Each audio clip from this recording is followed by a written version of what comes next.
So you're thinking about becoming a dog walker, but how easy is it and where do you start? Well, I'm doing this video to give you some pointers to start your dog walking business and hopefully set you up for success. Now, what credentials do I have for this? Well, I set up my own dog walking business in January of this year and I am now nearly fully booked. So I feel like I am slightly qualified to give some hints and tips to get you in the same position. Hello, my name is Sammy from Dale's Dog Walking, and as I've said, today I'm going to teach you how to start your own successful dog walking business. The number one point that I always tell people when I get asked about starting a dog walking business is you need to get yourself covered, get insured. If you just go onto Google and type in dog walker insurance, it will come up with a variety of websites that will cover you. Go through them, find the best fit for you and the best reviewed one. It's also a very good idea to get a dog first aid qualification. Now, you can do these online or in person. Obviously, if you do them online, you lack the practicality aspect of it. However, you will learn enough to be able to do it in real life should you ever find yourself in a situation where you need to provide first aid to your dog. And also make sure that you get all your paperwork lined up correctly. Intake forms, terms and conditions, off-lead permission forms. I will do a separate video going over how to set up all of the paperwork for a dog walking business, but these are definitely the starter things you need to do before you consider taking on any client. So once you've got all that sorted, what's the next step? Well, that's going to be advertising. It can be really daunting at the start of your dog walking business to know where to begin and to also get the credentials to take on more dogs. The biggest mistake that a lot of new dog walkers make is that they rush into the first dog that comes along and it's so exciting because it's a new client and it's money. And that's a mistake that I definitely made at the beginning. And you just do not want to do that. You need to set your own standards. For example, for my business, I only take on either very young puppies or well-mannered dogs that I can work with, that are friendly, capable, willing, happy. I have set myself up so that in the future I could pair them together, I could start a group. They're all very well-natured dogs. The worst thing that you can do at the beginning of your dog walking journey, especially while you are inexperienced, is take on any dog, because you will find the minute you start advertising, you will be just flooded with people saying, I have a dog, I have a dog. And the likely story is those dogs have probably been rejected from other dog walkers for reactivity, behavior problems, biting, pulling, any of these issues.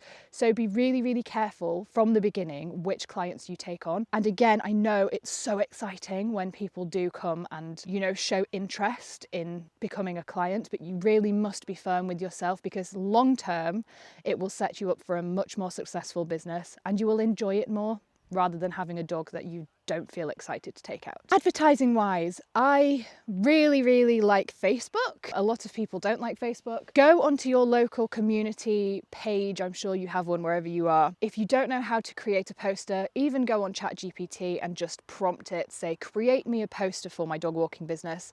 Tell it your brand name, your logo, prices, location, anything like that. It will create you an image, plop it on the community group, and that is your first port of call for starting advertising. Something that has been really successful for me is having business cards. Again, go on Google, type in cheap business cards.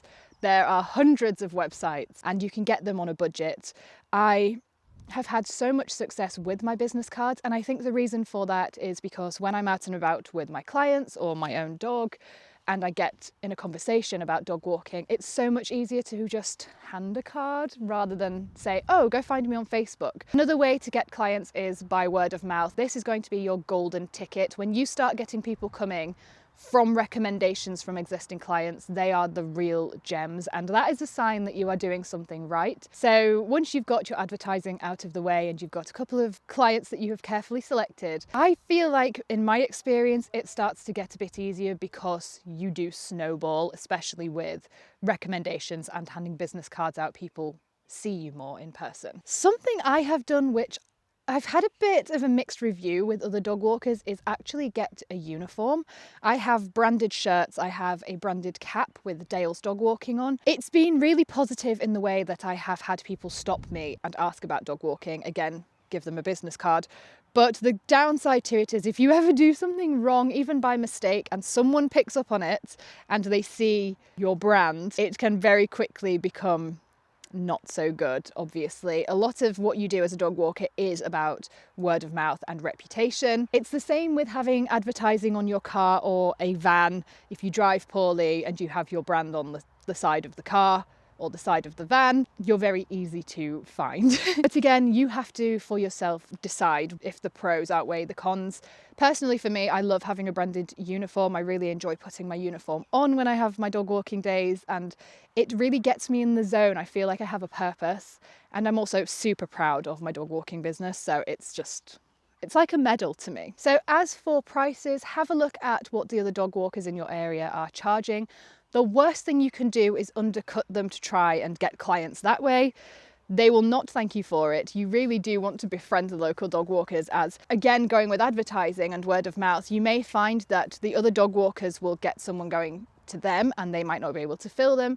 If you are on a friendly level, they will probably offer your number out instead. So the worst thing you can do is undercut the other dog walkers, because like I say, they will not thank you for it, and long term it will not help you out at all. Equally, don't price yourself too high unless you can provide some sort of skill like training or behavior correction.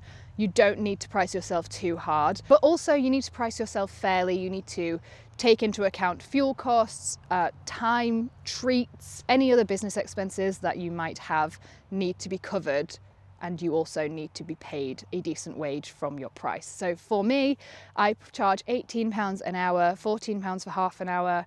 I charge £11 for a 20-minute drop-in and £14 for puppy visits, which are half an hour long. That's very fair in my area. However, I am currently shadowing some dog trainers and doing some dog training qualifications behind the scenes. Once I have got those and I am skilled enough, my prices will increase as I will be doing training on the side. Something else I will say is do not oversell yourself.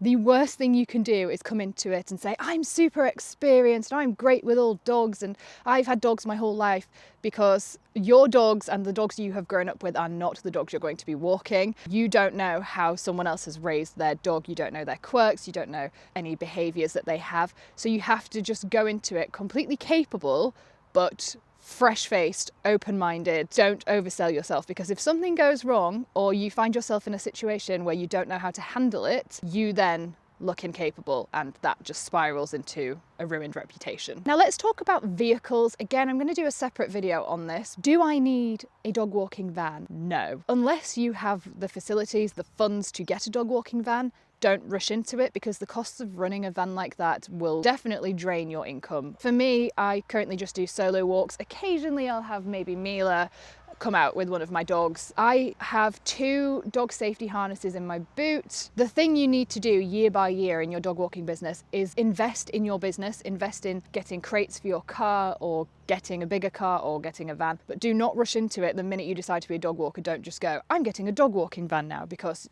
you just will not be able to cover those costs. This is something that I think a lot of people miss. Once you do have your clients, give yourself maybe 2, 3, even 4 weeks and ask them for feedback. If they are happy, ask them to leave a review on your Facebook page, or if you can, create a Google page.